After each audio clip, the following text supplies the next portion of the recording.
കാലത്തിനടയാളങ്ങൾ കണ്ണു തുറന്നു കണ്ടിടുവിൻ. കാലം അതിനുടെ അന്ത്യത്തിൽ കർത്താവിൻ വരമാഗതമായി.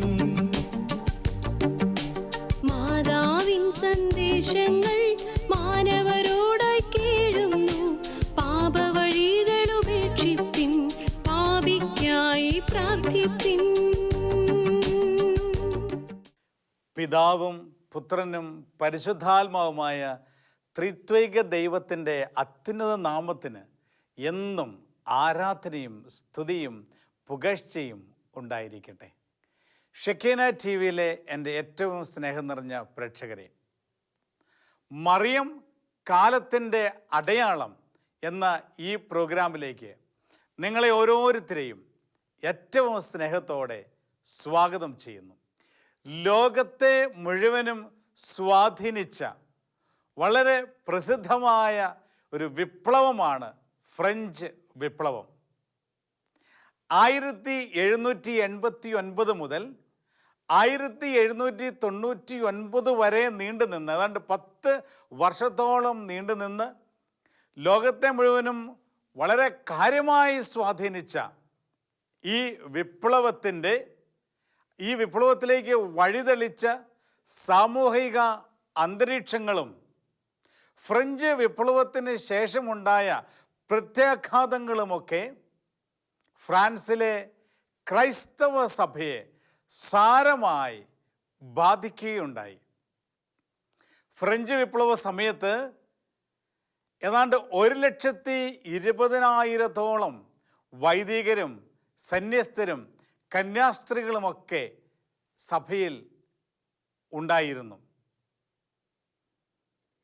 ഈ കാലഘട്ടത്തിൽ സമൂഹത്തിലെ ഉന്നതരുടെ വിഭാഗവുമായി സഭ കൂടുതൽ കൂറ് പുലർത്തിയിരുന്നതിനാൽ ഫ്രഞ്ച് വിപ്ലവകാരികളുടെ ശത്രുക്കളുടെ ലിസ്റ്റിൽ സ്വാഭാവികമായും സഭാ നേതൃത്വം എണ്ണപ്പെടുകയുണ്ടായി. ആയതിനാൽ ഫ്രഞ്ച് വിപ്ലവകാരികൾ സഭാ നേതൃത്വത്തെയും സഭയെയും ലക്ഷ്യം വെച്ചുകൊണ്ട് സഭയ്ക്കെതിരായി സംഘടിതമായ നീങ്ങിക്കൊണ്ടിരുന്ന ഒരു കാലഘട്ടമായിരുന്നു. ഈ കാലഘട്ടത്തിൽ 1790 നിലവിൽ വന്ന സിവിൽ ഭരണഘടന അനുസരിച്ച് സഭയുടെ എല്ലാ വസ്തുക്കളും ഗവൺമെൻറ് കണ്ടുകെട്ടുകയുണ്ടായി. പിന്നീട് വൈദികരെ നിയമിക്കുന്ന ആ ഉത്തരവാദിത്വം സർക്കാർ ഏറ്റെടുത്തു. സഭയ്ക്ക്, സഭാ നേതൃത്വത്തിനും സകല അധികാരങ്ങളും നഷ്ടപ്പെട്ടു. ഇപ്രകാരം ചില മെത്രാന്മാരും വൈദികരുമൊക്കെ ഗവൺമെൻറ്റിൻ്റെ ഈ കടന്നുകയറ്റത്തെ അംഗീകരിക്കുവാൻ നിർബന്ധിതരായി. എന്നാൽ ഏതാണ്ട് 46,000-ഓളം വൈദികർ ഇതിനെ എതിർത്തു നിന്നു എന്നാണ് ചരിത്രത്തിൽ കാണുക. ഈ എതിർത്തു നിന്ന 46,000-ഓളം വൈദികരിൽ ഏതാനും പേർ നാടുകടത്തപ്പെട്ടു. അതിൽ കൂടുതൽ പേരും വധിക്കപ്പെട്ടു. ഇപ്രകാരം വളരെ സങ്കീർണവും കലുഷിതവുമായ ഒരു സാഹചര്യത്തിലൂടെ ഫ്രഞ്ച് സഭ കടന്നുപോയിക്കൊണ്ടിരിക്കുകയാണ്. ഒരുപക്ഷെ മറ്റൊരു രീതിയിൽ നമ്മൾ ചിന്തിച്ചാൽ അന്നത്തെ സഭയ്ക്ക് ഇപ്രകാരം ഒരു സാഹചര്യത്തിലൂടെ കടന്നു പോകേണ്ടത് ആവശ്യകവുമായിരുന്നു. കാരണം സഭയ്ക്കൊരു വിശുദ്ധീകരണത്തിൻ്റെ ആവശ്യമുണ്ടായിരുന്ന കാലഘട്ടമായിരുന്നു ഫ്രഞ്ച് വിപ്ലവ കാലഘട്ടം.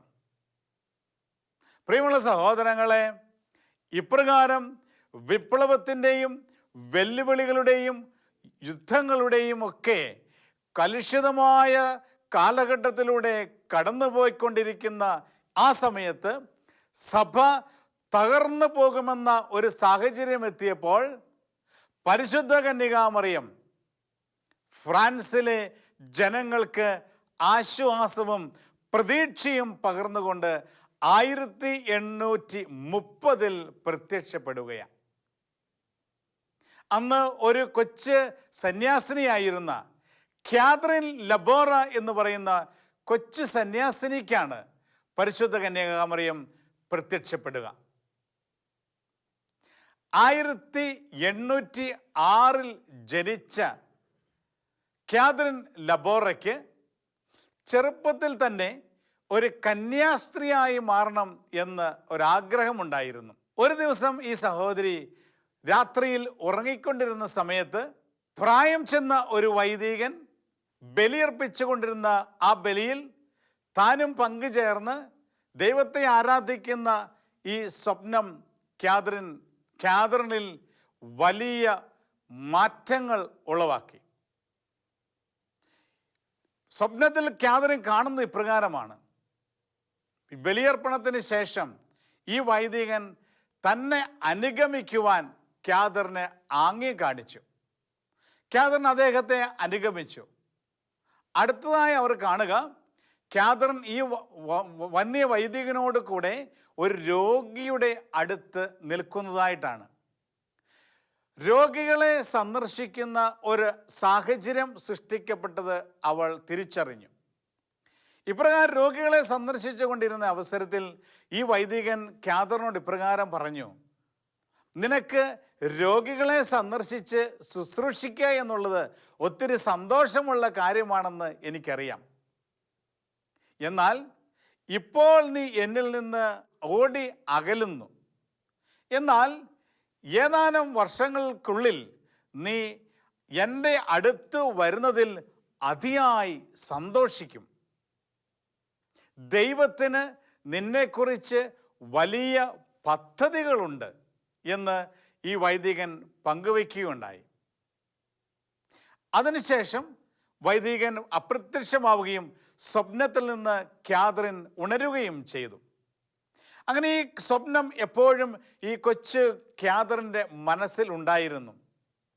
അങ്ങനെ ഏതാനും വർഷങ്ങൾക്ക് ശേഷം ഉപവിയുടെ സഹോദരിമാർ നടത്തിക്കൊണ്ടിരുന്ന ഒരു ഹോസ്പിറ്റലിൽ പോകുവാൻ ക്യാതറിന് ഇടവന്നു. ഇപ്രകാരം ഹോസ്പിറ്റലിൽ കടന്നു ചെന്നപ്പോൾ വർഷങ്ങൾക്ക് ശേഷം ഹോസ്പിറ്റലിൻ്റെ ഒരു ചുമരിൽ താൻ അന്ന് ബലിയർപ്പിച്ച ആ വൈദികൻ്റെ ഒരു ഫോട്ടോ ഇരിക്കുന്നത് അവൾ കണ്ടു. ഏത് വൈദികനോട് കൂടിയാണോ താൻ ബലിയർപ്പിക്കുന്നതായി സ്വപ്നത്തിൽ കണ്ടത്, ആ വൈദികൻ്റെ ഫോട്ടോ വർഷങ്ങൾക്ക് ശേഷം ഈ ഹോസ്പിറ്റലിൻ്റെ ചുമരിൽ തൂക്കിയിട്ടിരിക്കുന്ന അവൾ കാണുകയാണ്. കൂടെ ഉണ്ടായിരുന്ന ഉപവി സഹോദരന്മാരുടെ സിസ്റ്റർ അവളുടെ ഇപ്രകാരം പറഞ്ഞു: ഇത് ഞങ്ങളുടെ സഭ സ്ഥാപിച്ച വിശുദ്ധ വിൻസെൻ്റ് ഡിപ്പോൾ ആണ്. അന്ന് ഇവൾ തിരിച്ചറിയുകയാണ്, ഉപവി സഹോദരിമാരുടെ സഭ സ്ഥാപിച്ച വിശുദ്ധ വിൻസെൻ്റ് ഡിപ്പോൾ ആയിരുന്നു തനിക്ക് വേണ്ടി അന്ന് ബലിയർപ്പിച്ച് പ്രാർത്ഥിച്ച ആ സ്വപ്നത്തിൽ കണ്ട ആ പുരോഹിതനെന്ന്. പ്രിയമുള്ള സഹോദരങ്ങളെ, ഇപ്രകാരം ഹോസ്പിറ്റലിൽ നിന്ന് വിശുദ്ധ വിൻസെൻ്റ് ഡിപ്പോളിൻ്റെ ഈ ചിത്രം തിരിച്ചറിഞ്ഞ ഉടനെ തന്നെ വിശുദ്ധ വിൻസെൻ്റ് ഡിപ്പോൾ സ്ഥാപിച്ച ഈ സഭയിൽ അംഗമാകുവാൻ ഇവൾ അതിയായി ആഗ്രഹിച്ചു.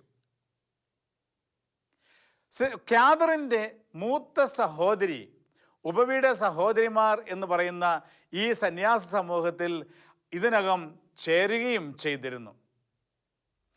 തനിക്ക് ഇപ്രകാരം ഒരാഗ്രഹമുണ്ട് എന്ന് തൻ്റെ പിതാവിനോട് ഇവൾ പറയുകയുണ്ടായി, പങ്കുവയ്ക്കുകയുണ്ടായി. എന്നാൽ പിതാവ് അതിനോട് ഒട്ടും അനുകൂലിക്കുന്നില്ല. തൻ്റെ മൂത്ത സഹോദരി ഉപവിയുടെ സഹോദരിമാർ എന്ന സന്യാസ സമൂഹത്തിൽ ചേർന്നതിന് ശേഷം കുടുംബത്തിൻ്റെ ഒരുപാട് ചുമതലകൾ ക്യാതറിൻ്റെ തോളിലായി. അതൊക്കെ ഏറ്റവും വിശ്വസ്തയോടുകൂടി കൊണ്ടു നടക്കുവാൻ ഈ ക്യാതറിൻ പരിശ്രമിക്കുകയുണ്ടായി. ക്യാതറിൻ്റെ ജീവിതത്തിൽ അവൾ 1818 ആദ്യ കുർബാന സ്വീകരിച്ചപ്പോൾ ഒരു പുതിയ തീരുമാനമെടുത്തിരുന്നു. ആദ്യ കുർബാന സമയത്ത് അവൾ ഇപ്രകാരം തീരുമാനിച്ചു: ഇന്ന് മുതൽ മരണം വരെ എല്ലാ ദിവസവും വിശുദ്ധ ബലി അർപ്പിച്ച് ഞാൻ പ്രാർത്ഥിക്കുമെന്ന ഒരു തീരുമാനം ക്യാതറിൻ എടുക്കുകയുണ്ടായി. കുടുംബത്തിൻ്റെ ഭാരിച്ച ചില ഉത്തരവാദിത്തങ്ങൾ താൻ ഏറ്റെടുക്കേണ്ടി വന്നപ്പോഴും തൻ്റെ ആദ്യ കുർബാനയുടെ സമയത്ത് താനെടുത്ത ഈ തീരുമാനം മുടങ്ങാതെ പാലിച്ചു കൊണ്ടുപോകുവാൻ അവൾ പരിശ്രമിക്കുകയുണ്ടായി. അങ്ങനെ അവൾ പരിശ്രമിച്ച് എല്ലാ ദിവസവും വിശുദ്ധ ബലി അർപ്പിച്ച് പ്രാർത്ഥിക്കുക പതിവായിരുന്നു. എങ്കിലും തൻ്റെ ഉള്ളിൽ ഒരു കന്യാസ്ത്രീയാകണം എന്നുള്ള ഒരാഗ്രഹം ഇങ്ങനെ ഉടലെടുത്തപ്പോൾ വീണ്ടും അവൾ തൻ്റെ പിതാവിനോട് ആ കാര്യം പങ്കുവയ്ക്കുകയും ആ പിതാവ് മനസ്സില്ലെങ്കിലും അവളുടെ നിർബന്ധത്തിന് വഴങ്ങുകയും ചെയ്തു. ഇപ്രകാരം പ്രിയമുള്ള സഹോദരങ്ങളെ, കാതറിൻ ഉപവയുടെ സഹോദരിമാരുന്ന ഈ സന്യാസ സമൂഹത്തിൽ അംഗമായി ചേരുകയാണ്. എന്നാൽ ഒരു കോൺവെന്റിൽ ചേരുമ്പോൾ നൽകേണ്ട ഒരു തുക നൽകുവാൻ പിതാവ് തയ്യാറായില്ല. അതിനാൽ തൻ്റെ ബന്ധുക്കളുടെയും പ്രിയപ്പെട്ടവരുടെയും ഒക്കെ അടുത്തുനിന്ന് അതിനുവേണ്ട തുക സമാഹരിച്ച് കാതറിൻ ആ സഭയിൽ കോൺവെന്റിൽ ചേർന്നു.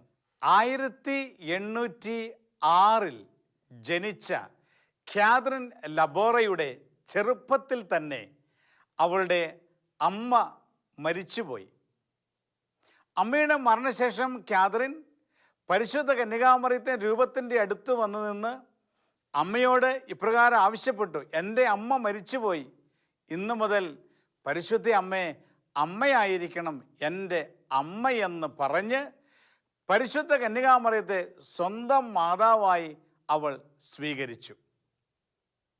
ഇപ്രകാരം പരിശുദ്ധ അമ്മയെ സ്വന്തം അമ്മയായി സ്വീകരിച്ച് ജീവിതത്തിൽ മുന്നോട്ട് പോയ ഈ കാതറിനാണ് റുഡെബക്ക് എന്ന് പറയുന്ന ഫ്രാൻസിലെ ഒരു സ്ഥലത്ത് താനൊരു യുവസന്യാസിനിയായിരിക്കുമ്പോൾ പരിശുദ്ധ കന്യകാമറിയം പ്രത്യക്ഷപ്പെട്ട് ഈ കാലഘട്ടത്തിൽ സന്ദേശങ്ങൾ നൽകുക.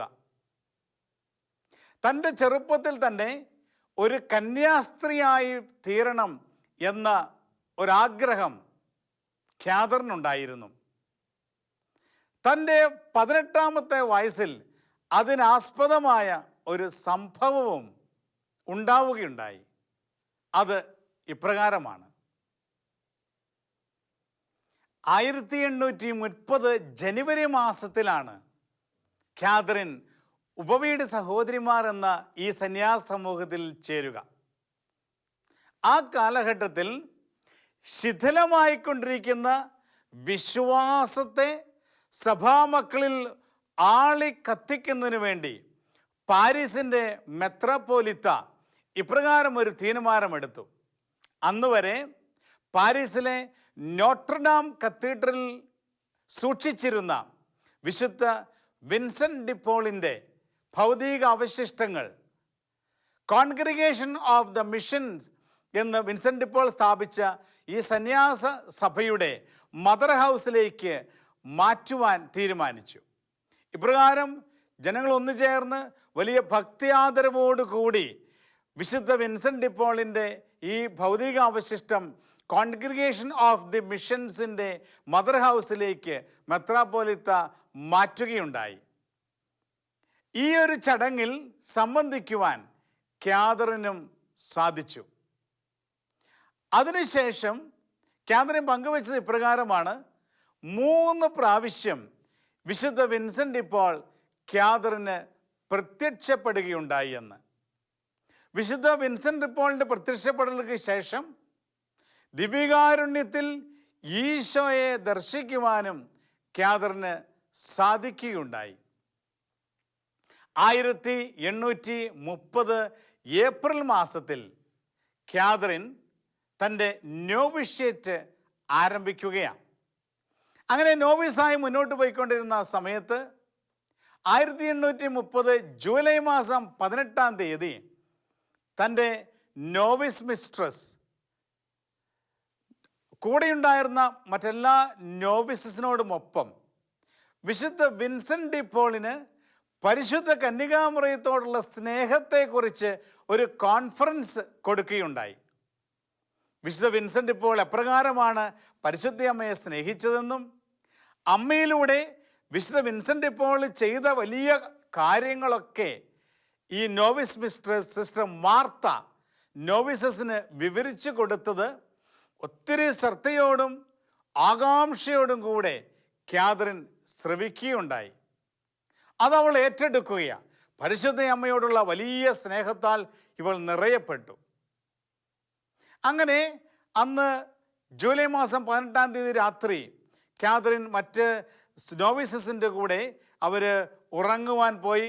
അവർ ഉറങ്ങിക്കൊണ്ടിരുന്ന സമയത്ത് ഏതാണ്ട് രാത്രി ഒരു 11:30 മണി സമയമായപ്പോൾ 4-5 വയസ്സ് പ്രായം തോന്നിക്കുന്ന ഒരു കൊച്ചു കുട്ടി കാതറിൻ്റെ അടുത്ത് എത്തി അവളെ ഉറക്കത്തിൽ നിന്ന് വിളിച്ചെഴുന്നേൽപ്പിച്ചു. ഈ കൊച്ചുകുട്ടി ഇപ്രകാരം കാതറിനോട് പറയുകയുണ്ടായി, ഇതാ ദൈവമാതാവ് വരുന്നു. ഉടനെ തന്നെ ദേവാലയത്തിൻ്റെ ഒരു സ്ഥലത്തു നിന്ന് സിൽക്ക് വസ്ത്രം കിലുങ്ങുന്ന രീതിയിലുള്ള ഒരു ശബ്ദം കാതറിൻ കേട്ടു. ഇപ്രകാരം സൂക്ഷിച്ചു നോക്കിയപ്പോൾ പരിശുദ്ധ കന്യകാമാതാവ് സിൽക്ക് വസ്ത്രം ധരിച്ച് തൻ്റെ അടുത്തേക്ക് നടന്നു വരുന്നത് കാതറിൻ കാണുകയാണ്. പരിശുദ്ധ അമ്മ ആ രാത്രിയിൽ എന്താണ് കാതറിനോട് സംസാരിച്ചത് എന്ന് നമുക്കൊന്ന് കണ്ട് തിരിച്ചു വരാം. 1830 ജൂലൈ 18-ന് കാതറിന് ലഭിച്ച പരിശുദ്ധ മറിയത്തിന്റെ പ്രവചന സന്ദേശങ്ങൾ ചുരുങ്ങിയ നാളുകൾക്കുള്ളിൽ പൂർത്തീകരിക്കപ്പെട്ടതിന് ചരിത്രം സാക്ഷ്യം വഹിച്ചു. വെള്ള വസ്ത്രധാരിയായ ഒരു കുട്ടി ഉറക്കത്തിൽ കാതറിനെ വിളിച്ചെഴുന്നേൽപ്പിച്ച് ദേവാലയത്തിലേക്ക് നയിച്ചു. The Blessed Virgin is waiting for you.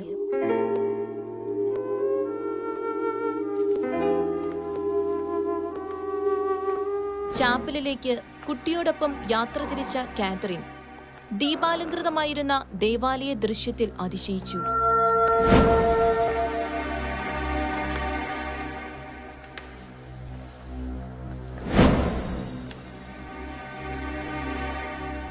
അൾത്താരയ്ക്ക് മുൻപിൽ മുട്ടുകുത്തി പ്രാർത്ഥിച്ച അവൾക്കരികെ പരിശുദ്ധയമ്മ പ്രത്യക്ഷപ്പെട്ടു.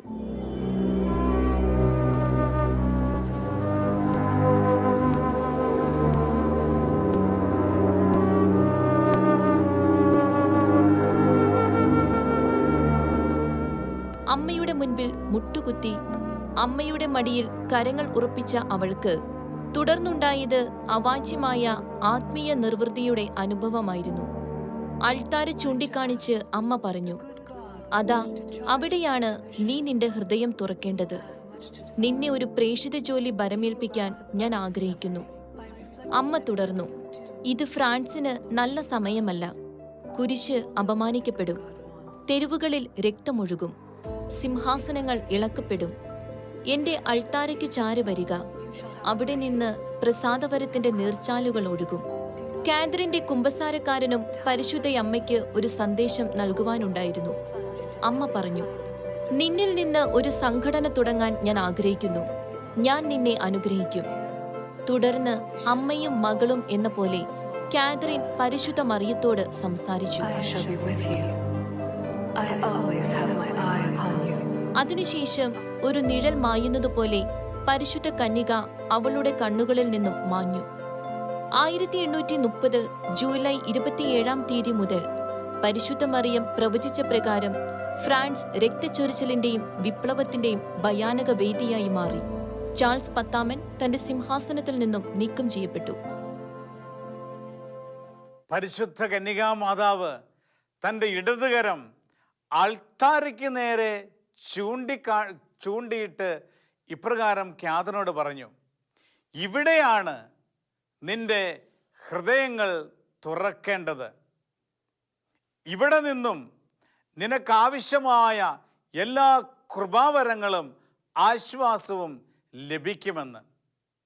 പ്രിയമുള്ള സഹോദരങ്ങളെ, കാതറിൻ ലബോറയ്ക്ക് പ്രത്യക്ഷപ്പെട്ട് പരിശുദ്ധ അമ്മ നൽകിയ വളരെ പ്രധാനപ്പെട്ട സന്ദേശം വിശുദ്ധ ബലിയെയും അൾത്താരയെയും സൂചിപ്പിച്ചുള്ളതാണ്.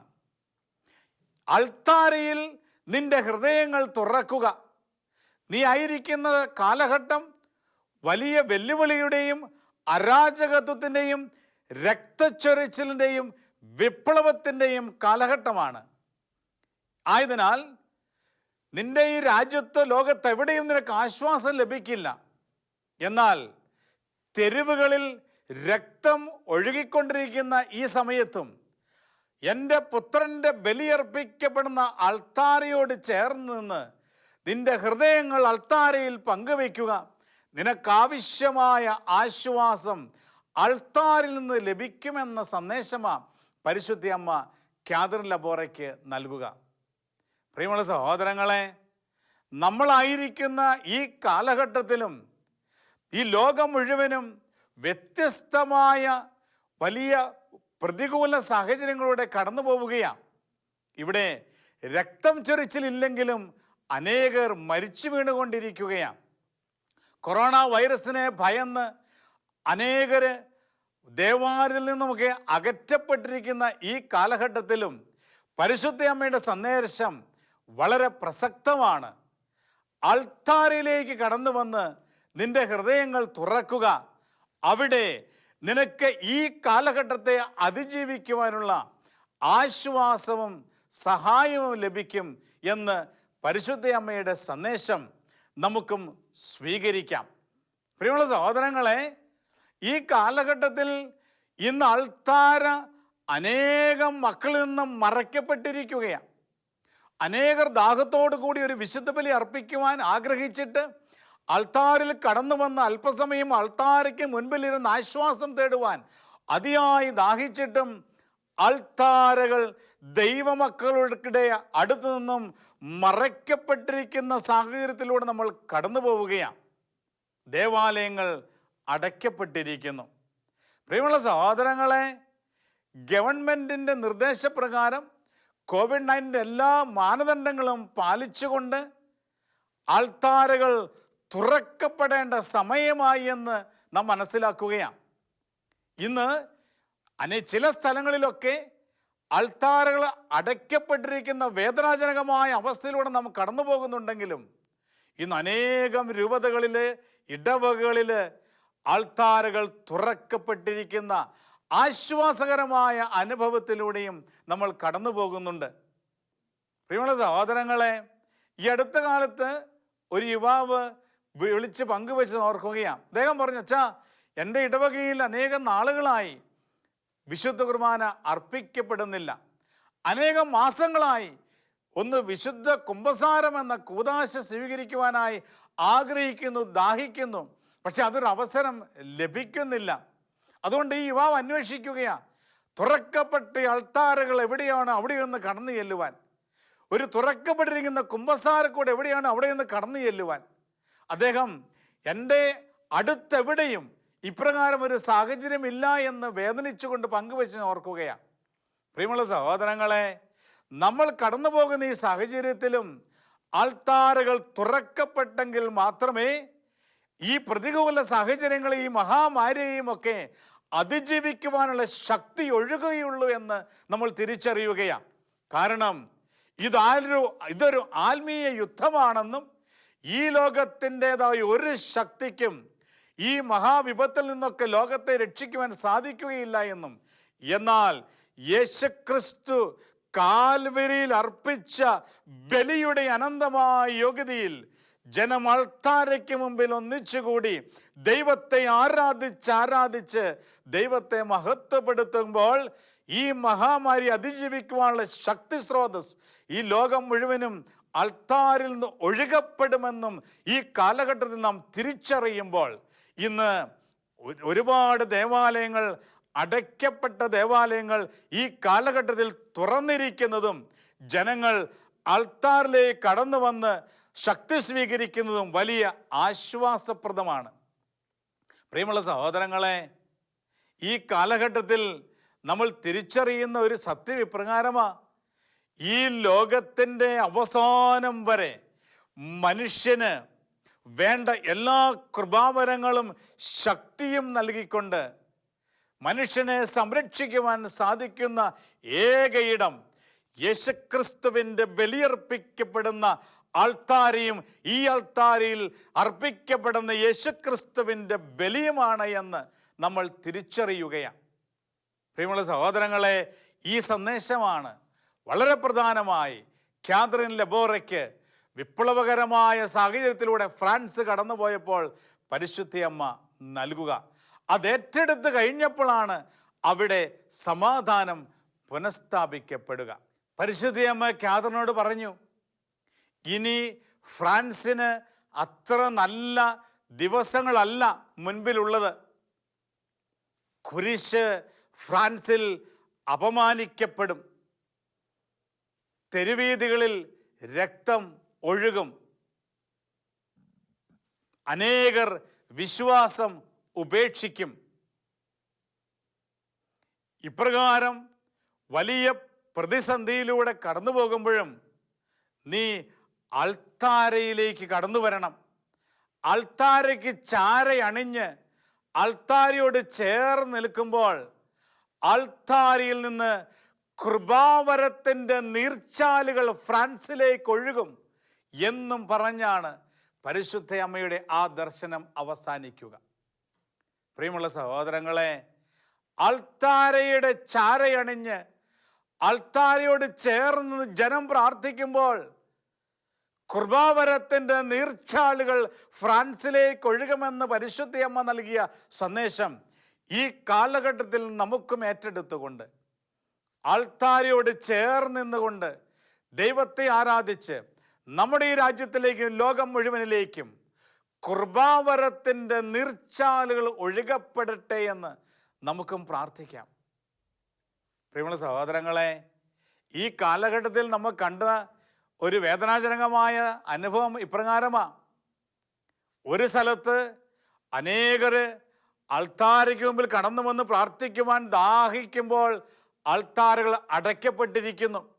എന്നാൽ മറ്റു സ്ഥലത്ത് അൾത്താരകൾ തുറന്ന് അനേകം വൈദികർ ജനങ്ങളെ COVID-19 എല്ലാ മാനദണ്ഡങ്ങളും പാലിച്ചുകൊണ്ട് തന്നെ, ഗവൺമെൻറ് നിർദ്ദേശങ്ങൾ പാലിച്ചുകൊണ്ട് തന്നെ, സാധാരണ ദിവസങ്ങൾ 20 പേര്, ഞായറാഴ്ച 40 പേരെന്നൊക്കെയുള്ള വ്യത്യസ്തമായ നിർദ്ദേശങ്ങളോട് പൂർണ്ണമായി സഹകരിച്ചുകൊണ്ട് തന്നെ ദേവാലയങ്ങളിൽ സകല ക്രമീകരണങ്ങളും നടത്തിയിട്ടും ഈ അൾത്താറിലേക്ക് കടന്നു വരുവാൻ മടിച്ചു നിൽക്കുന്ന അനേകം ജനങ്ങൾ.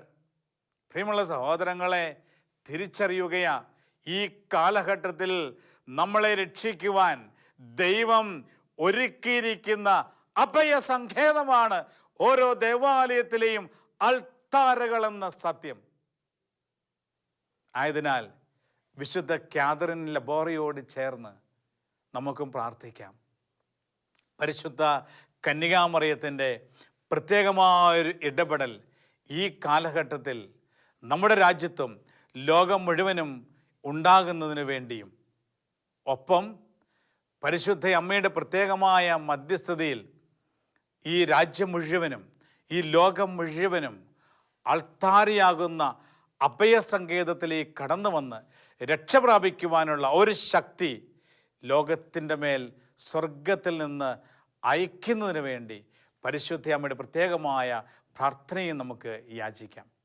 നമുക്കൊന്ന് ചേർന്ന് പരിശുദ്ധ അമ്മയുടെ കരങ്ങളിലേക്ക് നമ്മളായിരിക്കുന്ന ഈ കാലഘട്ടത്തെയും നമ്മൾ അഭിമുഖീകരിച്ചു കൊണ്ടിരിക്കുന്ന ഈ പ്രതികൂല സാഹചര്യങ്ങളെയും ഈ മഹാമാരിയെയും ഈ കാലഘട്ടത്തിൽ വിശ്വാസത്തിന് സംഭവിച്ചു കൊണ്ടിരിക്കുന്ന മൂല്യച്യുതിയും എല്ലാം പരിശുദ്ധ അമ്മയുടെ കരങ്ങളിലൂടെ ഈശോയുടെ കരങ്ങളിലേക്ക് ഏൽപ്പിച്ചു കൊടുത്തുകൊണ്ട് നമുക്കൊന്നു ചേർന്ന് പ്രാർത്ഥിക്കാം. ഓ മറിയമേ, എൻ്റെ അമ്മേ, ഞങ്ങൾ മുഴുവനും അമ്മയുടേതാണ്. ഞങ്ങളെ പിതാവും പുത്രനും പരിശുദ്ധാത്മാവുമായ ത്രിത്വൈക ദൈവത്തിൻ്റെ മാത്രം സ്വന്തമാക്കി മാറ്റണമേ എന്ന്. സ്നേഹമുള്ള സഹോദരങ്ങളെ, അടുത്ത എപ്പിസോഡിൽ പരിശുദ്ധ അമ്മ ഈ കാലഘട്ടത്തിൽ സ്വർഗത്തിൽ നിന്ന് നമുക്ക് വാങ്ങിത്തന്ന വലിയ ഒരു അത്ഭുത സമ്മാനത്തെക്കുറിച്ച് നമ്മൾ ശ്രവിക്കുവാൻ പോവുകയാണ്. പരിശുദ്ധ അമ്മ നമുക്ക് വേണ്ടി സ്വർഗത്തിൽ നിന്നും വാങ്ങിത്തന്ന ഈ അത്ഭുത സമ്മാനം ഇന്ന് ജനലക്ഷങ്ങൾ ഏറ്റെടുത്ത് കഴിഞ്ഞു. ഈ സമ്മാനം ഏറ്റെടുത്ത് കഴിഞ്ഞപ്പോൾ തങ്ങളുടെ ജീവിതങ്ങളിൽ കടന്നു വന്ന എല്ലാ വിപത്തുകളെയും അത്ഭുതകരമായി അതിജീവിക്കുവാൻ ജനലക്ഷങ്ങൾക്ക് സാധിച്ച ഈ സ്വർഗത്തിൻ്റെ വലിയ ഇടപെടൽ നമുക്ക് അടുത്ത എപ്പിസോഡിൽ കാണാം. സർവശക്തനായ ദൈവം നിങ്ങളെ അനുഗ്രഹിക്കട്ടെ. നമ്മുടെ കർത്താവ് ഈശോ മിശിഹായുടെ കൃപയും പിതാവായ ദൈവത്തിൻ്റെ സ്നേഹവും പരിശുദ്ധാത്മാവിൻ്റെ സഹവാസവും സാന്നിധ്യ അനുഗ്രഹവും നിങ്ങൾ ഓരോരുത്തരുമൊപ്പം എന്നും എപ്പോഴും ഉണ്ടായിരിക്കട്ടെ, ഇപ്പോഴും എപ്പോഴും എന്നേക്കും. ആമേൻ. Ave Maria.